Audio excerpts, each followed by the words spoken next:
எல்லாருக்குமே வணக்கம். Solar panel install பண்ணலான்னு முடிவு பண்ணிட்டீங்க. ஆனால் ஒரு சரியான ஒரு பெஸ்ட்டான சோலார் பேனலை எப்படி சூஸ் பண்ணுறதுன்னு தெரியாமல் இருக்கீங்களா?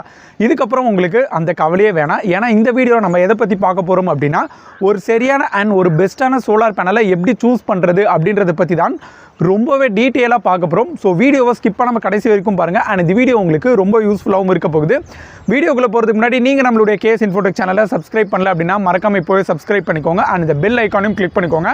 அப்போ தான் நான் போடுற வீடியோக்கான நோட்டிஃபிகேஷன் உங்களுக்கு உடனே கிடைக்கும். வாங்க இப்போ வீடியோக்குள்ளே போகலாம். ஒரு சரியான அண்ட் ஒரு பெஸ்ட்டான சோலார் பேனலை சூஸ் பண்ணுறதுக்கு நான் சொல்ல போகிற இந்த 5 முக்கியமான விஷயங்களை நீங்கள் ஃபாலோ பண்ணிங்க அப்படின்னாலே உங்களால் ஒரு பெஸ்ட்டான சோலார் பேனலை சூஸ் பண்ண முடியும். அந்த 5 விஷயங்கள் என்ன அப்படின்றத ஒன் பை ஒன்னாக நம்ம பார்த்துடலாம். அதில் ஃபர்ஸ்ட் விஷயம் என்ன அப்படின்னா எஃபிஷியன்சி. நீங்கள் பேனல் சூஸ் பண்ணுறதுக்கு முன்னாடி அந்த பேனலுடைய எஃபிஷியன்சி என்னன்றது தெரிஞ்சுக்கிறது ரொம்பவே ஒரு இம்பார்ட்டண்ட்டான ஒரு விஷயம். அதுக்கு முன்னாடி எஃபிஷியன்சினா என்ன அப்படின்றது நான் உங்களுக்கு சிம்பிளாக புரிகிற மாதிரி எக்ஸ்பிளைன் பண்ணுறேன்.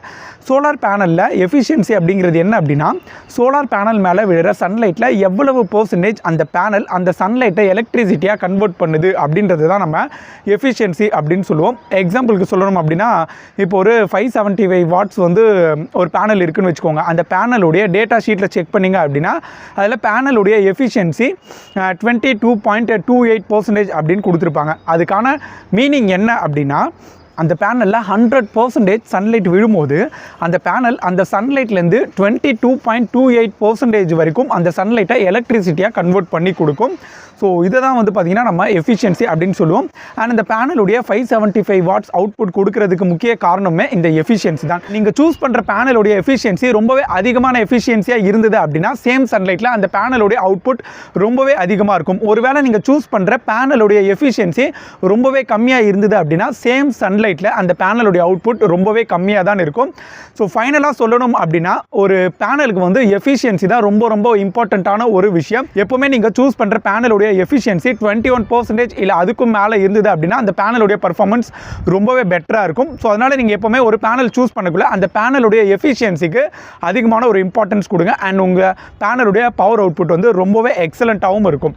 அண்ட் ரெண்டாவது முக்கியமான ஒரு விஷயம் என்ன அப்படின்னா, சோலார் செல்ஸ் தான். இந்த சோலார் செல்லும் வந்து பார்த்திங்கன்னா ரொம்பவே இம்பார்ட்டண்ட்டான ஒரு விஷயம். எதனால் அப்படின்னா, இந்த சோலார் செல் தான் வந்து இந்த சன்லைட்டை அப்சர்வ் பண்ணி எலக்ட்ரிசிட்டியாக கன்வெர்ட் பண்ணும். அண்ட் மார்க்கெட்டில் இப்போ வந்து பார்த்திங்கன்னா நிறைய டைப்ஸ் ஆஃப் சோலார் செல்ஸ் வந்து அவைலபிளாக இருக்குது. ஸோ பாலிகிறிஸ்டலின், மோனோகிறிஸ்டலின், மோனோப்போ இருக்குது, TOPCon technology, hetero junction, IBC, இப்படி பல டெக்னாலஜி வந்து பார்த்திங்கன்னா மார்க்கெட்டில் அவைலபிளாக இருக்குது. இதில் வந்து பாலிகிறிஸ்டலின் வந்து பார்த்திங்கன்னா ரொம்பவே ஒரு ஓல்டு டெக்னாலஜி அப்படின்னே சொல்லலாம். அண்ட் இந்தியாவில் இதோடைய டிமாண்டுமே வந்து பார்த்திங்கன்னா இப்போ ரொம்பவே கம்மியாயிடுச்சு. ஸோ அதனால் அதை பற்றி நம்ம பேச வேண்டாம், ஸ்கிப் பண்ணிடலாம். அண்ட் இப்போ மார்க்கெட்டை வந்து ரொம்பவே டாமினேட் பண்ணுறது என்ன அப்படின்னா, mono PERC with half cut technology and TOPCon technology. இந்த 2 டெக்னாலஜி தான் இப்போ வந்து மார்க்கெட்டை வந்து ரொம்பவே டாமினேட் பண்ணிட்டு இருக்கு அப்படின்னே சொல்லலாம். அண்ட் இந்த 2 டெக்னாலஜி பற்றி நம்மளுடைய யூடியூப் சேனல்லே வந்து நம்ம ஒரு செப்பரேட்டாக ஒரு வீடியோ மேக் பண்ணி போட்டிருக்கோம். யாராச்சும் அந்த வீடியோ போய் பார்க்கல அப்படின்னா மறக்காமல் அந்த வீடியோ போய் செக் பண்ணுங்கள். அண்ட் இந்த வீடியோ உங்களுக்கு ரொம்பவே யூஸ்ஃபுல்லாகவும் இருக்க போகுது. அண்ட் ப்ரீமியம் செக்மெண்ட்டில் பார்க்கணும் அப்படின்னா IBC and hetero junction technology. And இதுதான் வந்து பார்த்தீங்கன்னா இப்போ அடுத்தது வந்து மார்க்கெட்டே வந்து டாமினேட் பண்ண போகுது அப்படின்னே சொல்லலாம் ஃபியூச்சரில். ஸோ இதை பற்றி நான் உங்களுக்கு சிம்பிளாகவே நான் உங்களுக்கு எக்ஸ்பிளைன் பண்ணுறேன். இப்போ ஃபர்ஸ்ட் நம்ம இந்த ஹெட்ரோ ஜங்ஷன் டெக்னாலஜி பற்றி உங்களுக்கு நான் சிம்பிளாகவே எக்ஸ்பிளைன் பண்ணுறேன். இந்த ஹெட்ரோ ஜங்ஷன் டெக்னாலஜி ஒரு யூனிக்கான காம்பினேஷன் அப்படின்னே சொல்லலாம்.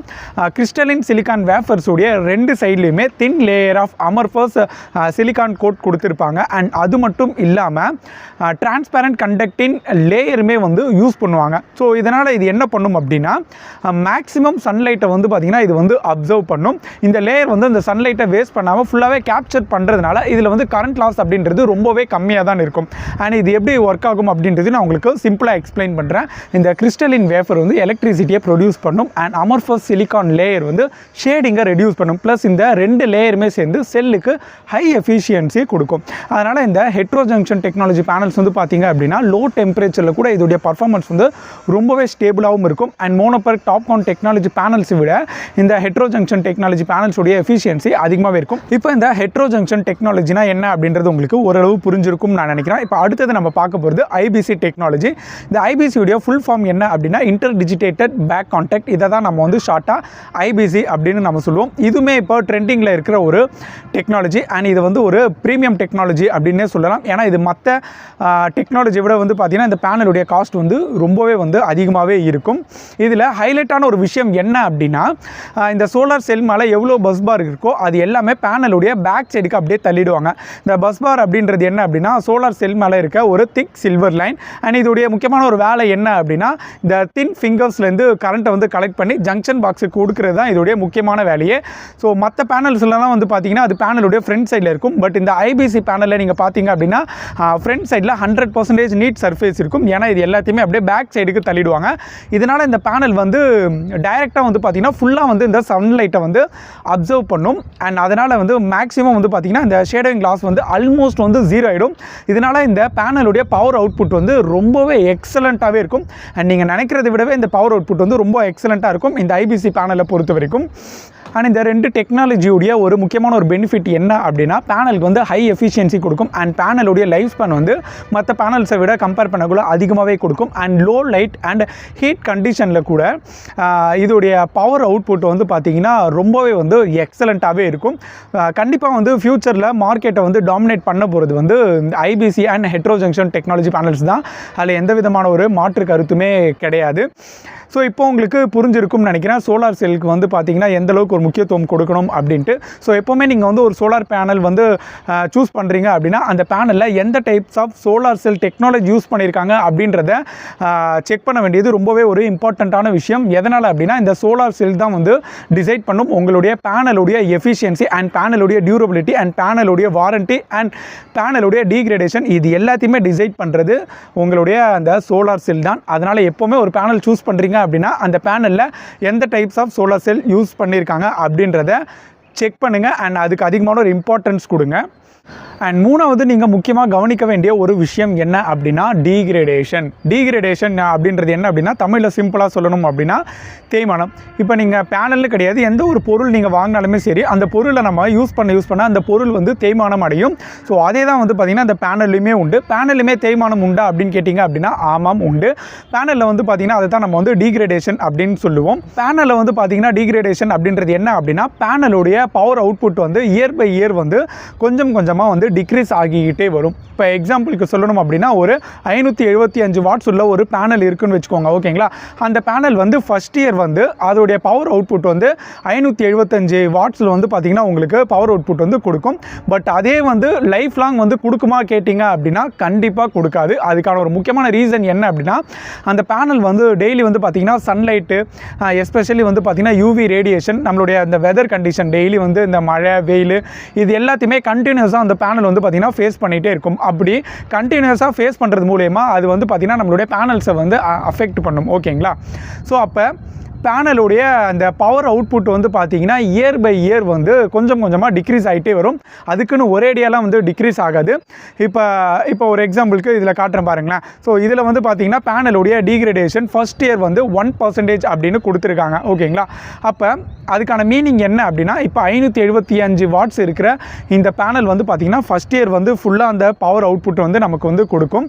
பட் 1 இயர் முடிவில் அந்த பேனல் வந்து பார்த்திங்கன்னா 1% கம்மியாகி டீக்ரேட் ஆகி நமக்கு 569 வாட்ஸ் தான் வந்து பார்த்திங்கன்னா நமக்கு வந்து அடுத்த வருஷம் வந்து பார்த்திங்கன்னா அந்த பேனல் வந்து பவர் அவுட்புட் வந்து நமக்கு கொடுக்கும். ஓகேங்களா, ஸோ இதிலே வந்து ரெண்டாவது ஒரு முக்கியமான ஒரு விஷயம் கொடுத்துருப்பாங்க. ஸோ அதில் என்ன கொடுத்துருக்காங்க அப்படின்னா செகண்ட் இயர் வந்து பார்த்திங்கன்னா 0.40% வந்து டீக்ரேடேஷன் அப்படின்னு வந்து மென்ஷன் பண்ணியிருப்பாங்க. இதுக்கான அர்த்தம் என்ன அப்படின்னா ஃபஸ்ட் இயர் வந்து 1% வந்து அந்த பேனல் வந்து டீக்ரேட் ஆகும். ஸோ அடுத்து வர வருஷங்கள் எல்லாமே இயர் பை இயர் வந்து பார்த்திங்கன்னா 0.40% வந்து அந்த பேனல் வந்து டீக்ரேட் ஆகிட்டே வரும். ஓகேங்களா, அப்போ ஒரு 10 வருஷம் கழித்து வந்து பார்த்தீங்கன்னா ஃபஸ்ட் இயர் 100% பவர் அவுட்புட் கொடுத்துட்டு இருந்த உங்களுடைய பேனல் 10 வருஷம் முடிவில் 95 இல்லை 96% வரைக்கும் தான் வந்து பார்த்தீங்கன்னா பவர் அவுட்புட் அப்படின்றது கொடுக்கும். ஸோ இது வந்து இயர் பை இயர் வந்து பார்த்தீங்கன்னா டிக்ரீஸ் ஆகிட்டே வரும். ஸோ 30 வருஷம் முடிவில் வந்து பார்த்தீங்கன்னா உங்களுக்கு 87 4% வரைக்கும் வந்து பார்த்திங்கன்னா இது வந்து பவர் அவுட்புட் அப்படின்றது கொடுக்கும். ஓகேங்களா? ஸோ இது வந்து பெருசாக ஒரி பண்ணிக்க வேண்டிய ஒரு விஷயம் கிடையாது. இது நார்மலாக எல்லா பேனல்ஸ்லையுமே எல்லா பிராண்ட்லையுமே இருக்கிறது தான். சில பிராண்ட் வந்து பார்த்திங்கன்னா 2% இல்லை அதுக்கும் மேலே வந்து ஃபர்ஸ்ட் இயர் டீக்ரேடேஷன் கொடுத்துருந்தாங்க அப்படின்னா தயவு செஞ்சு அந்த பேனல் வந்து பர்ச்சேஸ் பண்ணாதீங்க. ஸோ அதுக்கும் கீழே இருந்தது அப்படின்னா நீங்கள் தாராளமாக பர்ச்சேஸ் பண்ணலாம். இது எல்லா பேனல்லையுமே இருக்கிற ஒரு நார்மலான ஒரு விஷயம் தான். அண்ட் அதுக்காக தான் உங்களுக்கு கம்பெனிலேருந்து வந்து பார்த்திங்கன்னா 30 இயர்ஸ் வரைக்கும் அந்த பேனலுடைய பெர்ஃபார்மன்ஸ் வாரண்டி அப்படின்றது உங்களுக்கு கொடுக்குறாங்க. ஸோ இதுக்கான ஒரு மீனிங் என்ன அப்படின்னா, ஸோ அந்த பேனல் வந்து பார்த்தீங்கன்னா அதோடைய பெர்ஃபார்மன்ஸ் வாரண்டி வந்து உங்களுக்கு 30 வருஷம் வரைக்கும் அவங்க சொல்கிற அந்த 87.4% வரைக்கும் அதோடைய பவர் அவுட்புட் வந்து இந்த பேனல் வந்து தாராளமாக கொடுக்கும். ஸோ இதுக்காக வந்து நீங்கள் ஒரி பண்ணிக்க வேண்டிய ஒரு அவசியம் கிடையாது. 4வது இம்பார்ட்டண்ட்டான ஒரு விஷயம் என்ன அப்படின்னா வாட்ஸ் கெப்பாசிட்டி. இதுவுமே வந்து ரொம்ப ஒரு இம்பார்ட்டண்ட்டான விஷயம் தான். வாட்ஸுங்கிறது என்ன அப்படின்னா உங்கள் பேனலுடைய மேக்ஸிமம் அவுட்புட் கெப்பாசிட்டி. நீங்கள் வந்து ஒரு சோலார் பேனல் இன்ஸ்டால் பண்ணுறீங்க அப்படின்னா அதில் வந்து அந்த பேனலுடைய வாட்ஸ் கெப்பாசிட்டியை கன்சிடர் பண்ண வேண்டியது ரொம்பவே இம்பார்ட்டண்ட்டான விஷயம். ஏன்னா இதுதான் வந்து சிஸ்டம் சைஸில் வந்து உங்கள் பேனலுடைய கவுண்ட்டு, காஸ்ட் அண்ட் பர்ஃபார்மன்ஸ் இது எல்லாத்தையுமே தீர்மானிக்கிறது இந்த வாட்ஸ் கெப்பாசிட்டி தான். இப்போ ஒரு எக்ஸாம்பிளுக்கு சொல்லணும் அப்படின்னா, இப்போ நீங்கள் வந்து ஒரு 5 கிலோவாட் சோலார் சிஸ்டம் இன்ஸ்டால் பண்ணுறீங்கன்னு வச்சுக்கோங்க. அப்போ நீங்கள் வந்து ஒரு 535 வாட்ஸ் கெப்பாசிட்டி உள்ள ஒரு பேனல் இன்ஸ்டால் பண்ணுறீங்க அப்படின்னா 5 கிலோவாட் நீங்கள் இன்ஸ்டால் பண்ணுறதுக்கு கிட்டத்தட்ட உங்களுக்கு 10 பேனல்ஸ் வரைக்கும் தேவைப்படும். ஓகேங்களா? அதுவே நீங்கள் வந்து ஒரு 630 வாட்ஸ் பேனல் வந்து நீங்கள் இன்ஸ்டால் பண்ணுறீங்க அப்படின்னா ஒரு 5 கிலோவாட் நீங்கள் இன்ஸ்டால் பண்ணுறதுக்கு ஜஸ்ட் உங்களுக்கு 8 பேனல்ஸ் இருந்தால் வந்து பார்த்தீங்கன்னா 5 கிலோவாட் சிஸ்டமை உங்களால் வந்து இன்ஸ்டால் பண்ண முடியும். அப்போ வாட்ஸ் கெப்பாசிட்டி உங்களுக்கு அதிகமாக இருந்தது அப்படின்னா உங்களில் அந்த உங்கள் ப்ராஜெக்டில் வந்து அந்த பேனலுடைய கவுண்ட் வந்து பார்த்திங்கன்னா குறையும். முக்கியமாக வந்து ஸ்ட்ரக்சருடைய காஸ்ட் சேவ் ஆகும். அண்ட் அதை விட ரொம்ப முக்கியமாக வந்து உங்களுடைய ஸ்பேஸ் வந்து பார்த்திங்கன்னா சேவ் ஆகும். ஸோ வாட்ஸையும் வந்து பார்த்திங்கன்னா நீங்கள் கன்சிடர் பண்ண வேண்டியது ரொம்பவே ஒரு இம்பார்ட்டண்ட்டான ஒரு விஷயம். அண்ட் ஃபைனலாக வந்து பார்த்தீங்கன்னா 5வது ஒரு முக்கியமான விஷயம் என்ன அப்படின்னா பிராண்ட் அண்ட் வாரண்டி. இதுதான் வந்து ரொம்ப ரொம்ப ரொம்ப இம்பார்ட்டண்ட்டான விஷயம். முன்னாடி சொன்ன எல்லாத்தையுமே நீங்கள் சரியாக பண்ணிவிட்டு கடைசியாக இந்த பிராண்ட் அண்ட் வாரண்டியில் நீங்கள் வந்து கோட்டை விட்டுட்டீங்கன்னு வச்சுக்கோங்களேன், எல்லாமே வேஸ்ட் தான். ஸோ பிராண்ட் அண்ட் வாரண்டி வந்து ரொம்ப ரொம்ப இம்பார்ட்டண்ட்டான ஒரு விஷயம். அண்ட் நிறைய பேர் என்கிட்ட கேட்டிருக்காங்க, சார் சோலார் பேனலில் வந்து எந்த பிராண்ட் வந்து ரொம்பவே நல்லாயிருக்கும் அப்படின்னு சொல்லிட்டு. ஸோ நான் வந்து சில டாப் பிராண்ட்ஸ் வந்து செலக்ட் பண்ணியிருக்கேன். ஸோ இது வந்து நான் எதன் அடிப்படையில் செலக்ட் பண்ணியிருக்கேன் அப்படின்றத உங்களுக்கு நான் ஃபஸ்ட்டு சொல்லிடுறேன். ஸோ பேனலுடைய மேக்ஸிமம் எஃபிஷியன்சி அண்ட் பேனலில் வந்து எந்த type of solar cell technology use பண்ணியிருக்காங்க அண்ட் முக்கியமாக வந்து பிவி எவல்யூஷன் டெஸ்ட்டில் வந்து டாப் பர்ஃபார்மர் அவார்டு வாங்கின சில பிராண்ட்லாம் வந்து பார்த்திங்கன்னா இருக்குது. ஸோ அதன் அடிப்படையில் தான் வந்து நான் இந்த லிஸ்ட்டை வந்து பார்த்திங்கன்னா இந்த பிராண்டோடைய லிஸ்ட்டை வந்து நான் சூஸ் பண்ணியிருக்கேன். இதில் வந்து இந்த பிவி எவல்யூஷன் லேப் டெஸ்ட் அப்படின்றது என்ன அப்படின்னா, ஸோ இது வந்து ஒரு இண்டிபெண்ட்டான ஒரு லேப். ஓகேங்களா? ஸோ இந்த இடத்துல வந்து பேனல்ஸை வந்து ரியல் வேர்ல்டில் வந்து டெஸ்ட் பண்ணுவாங்க. So extreme heat, cold, humidity, mechanical stress, LID and PID இது எல்லாமே வந்து பார்த்திங்கன்னா இந்த பேனல் வந்து டெஸ்ட் பண்ணுவாங்க. ஸோ இந்த பேனல்ஸ் வந்து அந்த டெஸ்ட்டில் பாஸ் பண்ணிவிட்டு ஸோ பெஸ்ட்டு பர்ஃபார்மன்ஸ் பண்ணிடுச்சு அப்படின்னா ஸோ அந்த பேனலுடைய பிராண்டுக்கு வந்து டாப் பர்ஃபார்மர் சர்டிஃபிகேட் வந்து ப்ரொவைட் பண்ணுவாங்க. ஸோ இதன் அடிப்படையில் தான் நான் இந்த பிராண்டை வந்து செலக்ட் பண்ணியிருக்கேன். ஸோ அதில் வந்து பார்த்திங்கன்னா அந்த பிராண்டுடைய லிஸ்ட் வந்து நான் இங்கே சைட்லேயுமே போடுறேன். So Waaree, Vikram, Adani, Renewsys, Panasonic, SunPower, REC, Canadian Solar, JA Solar. So இதெல்லாமே வந்து பார்த்திங்கன்னா நான் சூஸ் பண்ணியிருக்க டாப் பிராண்ட்ஸு சோலார் பேனல்ஸை பொறுத்த வரைக்கும். ஸோ இந்த பிராண்டை வந்து பார்த்திங்கன்னா நீங்கள் தாராளமாக நம்பி வந்து பர்ச்சேஸ் பண்ணலாம். அண்ட் இதோடைய பர்ஃபார்மன்ஸ் அண்ட் இதோடைய சர்வீஸ் சப்போர்ட் வந்து ரொம்பவே எக்ஸலண்ட்டாகவே இருக்கும். நிறைய பேர் என்கிட்ட கேட்டிருந்தீங்க. ஸோ அந்த லிஸ்ட்டு வந்து பார்த்திங்கன்னா நான் இப்போ வந்து உங்களுக்கு கொடுத்துட்டேன். ஸோ இதில் உள்ள பேனல்ஸ் வந்து நீங்கள் தாராளமாக இன்ஸ்டால் பண்ணலாம். அண்ட் அடுத்தது வந்து நம்ம வாரண்டியை பற்றி தான் பார்க்க போகிறோம். ஸோ வாரண்டி வந்து பேனல் வந்து 2 டைப்ஸ் ஆஃப் வாரண்டி வந்து எப்போவுமே கொடுத்துருப்பாங்க. ஒன்று வந்து ப்ராடக்ட் வாரண்டி, இன்னொன்று வந்து பெர்ஃபார்மன்ஸ் வாரண்டி. பெர்ஃபார்மன்ஸ் வாரண்டி அப்படின்றது 25 இயர்ஸ் 30 இயர்ஸ் வரைக்கும் பேனல்ஸ் வந்து பார்த்திங்கன்னா நிறைய பிராண்ட் வந்து ப்ரொவைட் பண்ணிகிட்டு இருக்காங்க. பட் நமக்கு அது முக்கியம் இல்லை. ஏன்னா இந்த பெர்ஃபார்மன்ஸ் அப்படின்றது பேனல் வந்து கண்டிப்பாக வந்து பார்த்திங்கன்னா ஒரு 25-30 வருஷம் வரைக்கும் தாராளமாக அதுக்கு மேலேயே கூட அந்த பேனலுடைய பெர்ஃபார்மன்ஸ் வந்து நல்லாவே இருக்கும். ஸோ நமக்கு அது இம்பார்ட்டன்ட் கிடையாது. நமக்கு வந்து ப்ராடக்ட் வாரண்டி தான் இம்பார்ட்டன்ட். அது வந்து பார்த்திங்கன்னா 10 to 12 இயர்ஸ் வரைக்கும் சில பிராண்டில் வந்து ப்ரொவைட் பண்ணுறாங்க. அண்ட் ஆர்இசி, பேனாசோனிக் அந்த மாதிரியான பிராண்டில் வந்து 20 இயர்ஸ் வரைக்கும் வந்து பார்த்திங்கன்னா ப்ராடக்ட் வாரண்டியை வந்து கொடுக்குறாங்க. இந்த ப்ராடக்ட் வாரண்டியில் எந்த மாதிரியான விஷயங்கள் எல்லாம் கவர் ஆகும் அப்படின்னா, ஸோ பேனலுடைய அந்த பேக் சைடில் இருக்கும். ஸோ இந்த ஜங்ஷன் பாக்ஸு, இந்த பேனலுடைய அந்த கிளாஸ் EVA ஷீட்டு ஸோ இந்த மாதிரியான விஷயங்கள் எல்லாமே இந்த ப்ராடக்ட் வாரண்டியில் வந்து உங்களுக்கு கவர் ஆகும். ஸோ பெர்ஃபார்மன்ஸ் வாரண்ட்டி நமக்கு முக்கியம் கிடையாது, இந்த ப்ராடக்ட் வாரண்ட்டி தான் நமக்கு முக்கியம். ஏன்னா இதில் ஏதாச்சும் ப்ராப்ளம் ஆகிடுச்சு அப்படின்னா ஸோ நமக்கு வந்து கம்பெனியை வந்து பார்த்திங்கன்னா அந்த பேனல்லேருந்து அந்த வாரண்ட்டி நமக்கு வந்து கிளைம் பண்ணி கொடுத்துருவாங்க. ஸோ இதை தான் நம்ம வந்து முக்கியமாக பார்க்க வேண்டிய விஷயம். இதில் நான் ஆல்ரெடி சொல்கிறது தான், சில பிராண்ட் வந்து 20 இயர்ஸ் வரைக்கும் ப்ராடக்ட் வாரண்ட்டியே தராங்க. அண்ட் அந்த லிஸ்ட்டுமே நான் உங்களுக்கு சொல்லிட்டேன். ஸோ பேனாசோனிக் REC பிராண்டில் வந்து 20 இயர்ஸ் வரைக்கும் அந்த ப்ராடக்ட் வாரண்டின்றதை கொடுக்குறாங்க. பட் நம்மளுடைய சில பிராண்ட்ஸ் வந்து இப்போ வந்து 12 இயர்ஸ் வரைக்கும் தான் கொடுக்குறாங்க. ஸோ இதை தான் நீங்கள் வந்து நோட் பண்ண வேண்டிய ஒரு முக்கியமான ஒரு விஷயம். ஸோ அவ்வளோதான், இந்த 5 விஷயங்களை வந்து நீங்கள் வந்து கரெக்டாக ஃபாலோ பண்ணிங்க அப்படின்னாலே உங்களால் வந்து ஒரு best solar panel and best brand வந்து உங்களால் சூஸ் பண்ண முடியும். அண்ட் உங்கள் வீட்டில் அண்ட் இல்லை ஃபேமிலி அண்ட் ஃப்ரெண்ட்ஸில் யாராச்சும் வந்து சோலார் பேனல் இன்ஸ்டால் பண்ணலாம்னு இருக்காங்க அப்படின்னா அவங்களுக்கு மறக்காமல் இந்த வீடியோ வந்து ஷேர் பண்ணி விடுங்க. அவங்களுக்கு வந்து ரொம்பவே யூஸ்ஃபுல்லாகவும் இருக்கும்.